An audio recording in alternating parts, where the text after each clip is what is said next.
கட்டுறது நாங்க, அது உண்டுங்களா? ஏன்டா உழுதுன்னு சத்தம் போட்டுக்கிட்டே இருக்கிற? நம்ம பணம் வாங்காம உழுத மாதிரி நாங்களும் காசு கொடுத்தாண்டா வாங்கி சாப்பிடுறோம். காசு என்னங்க பெருச்சு காசு? அது இன்னைக்கு போக நாளைக்கு வரும். மனுஷனுக்கு குணம் தாங்க பெருச்சு. குணம் பெருசுன்றவன் ஏன்டா பணத்துக்கு பிச்சை எடுக்கிற? அந்த நிலைமைக்கு நீங்க கொண்டுட்டு வந்து விட்டுட்டீங்க. இன்னைக்கு நீங்க இருக்கிற இந்த வீடு யாரு கட்டினது தெரியுமா? யார் கட்டினதுடா? யாரா தெரியாது சொல்ற? மண் குடிசையில வாழனால தொழிலாளி அவன் கட்டினது. அவன் எந்த குடிசையில வாழ்ந்தா எனக்கு என்ன? பணம் வாங்காமையா கட்டினான்? சாயந்தரம் ஆன உடனே சல்லியை எண்ணிக்கிட்டு தான்டா போயிருக்கான் ஒவ்வொரு பயிலும். பாலிடிக்ஸ் பேசுறான், பாலிடிக்ஸ். பரதேசி பசங்க பாலிடிக்ஸ். போடா.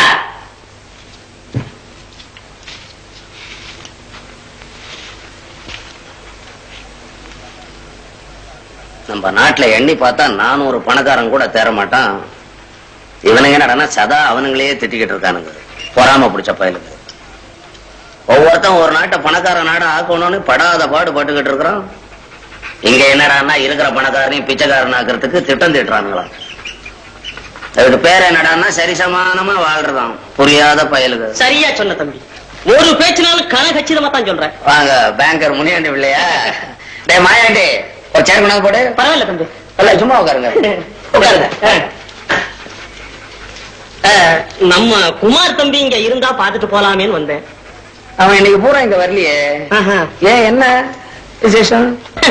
விசேஷம் ஒண்ணும் இல்ல. ஏதாவது ரகசியமா இருந்தா உங்க மனசுக்குள்ளேயே வச்சுக்கோங்க, சொல்லாதீங்க. நீங்க ஒரு கூத்து தம்பி. இதுல என்ன ரகசியம்? அதான் நம்ம சங்கர் பயலுக்கு 1 லட்சம் ரூபாய் ரேஸ்ல அடிச்சதே, அது நம்ம குமார் கொடுத்த டிப்புன்னு கேள்விப்பட்டேன். உண்மைதானே? உண்மைதான். அது மாதிரி நமக்கு ஒண்ணு அடிச்சா எப்படி இருக்குன்னு ஆசை வந்துடுச்சு. ஆசை வந்துடுச்சா? அப்ப சரிதான். நீ ஒரு கூத்து தம்பி, எப்ப பார்த்தாலும் வேடிக்கையா பேசிக்கிட்டு.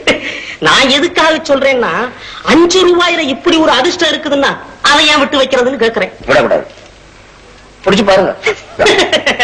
அதனாலதான் குமார் தம்பிய பார்த்து ஒரு டிப்பு வாங்கிட்டு போலாமே நீங்க தேடிக்கிட்டு வந்தேன். அப்போ அவனை போய் தேடி பார்த்து என்னது டிப்பு டிப்பு, அந்த டிப்பு பார்த்து வாங்கி சட்டு புட்டுன்னு போங்க. ஆமா தம்பி, வழி வரதை ஏன் விடுதானே? மாயண்டி வரட்டுமா? ஐயோ பாவம், அவரை போய் எங்க குமார் கிட்ட அனுப்பி வைக்கிறீங்க? வீணா கெட்டு போயிடுவாருங்க. கடட்டும், நல்லா கடட்டும். என்னடா ஆன்னு வாய புழக்கிற? இங்க வந்தா பார், கொஞ்ச நேரத்துக்கு முன்னால ஒரு பிச்சைக்காரன், அவனை விட பெரிய பிச்சைக்காரன். இவனுக்கு இருக்கிற சொத்தே போதும். அதிக ஆசை, அதிக ஆசை இருக்கிற பசங்க பூரா அழியணும்.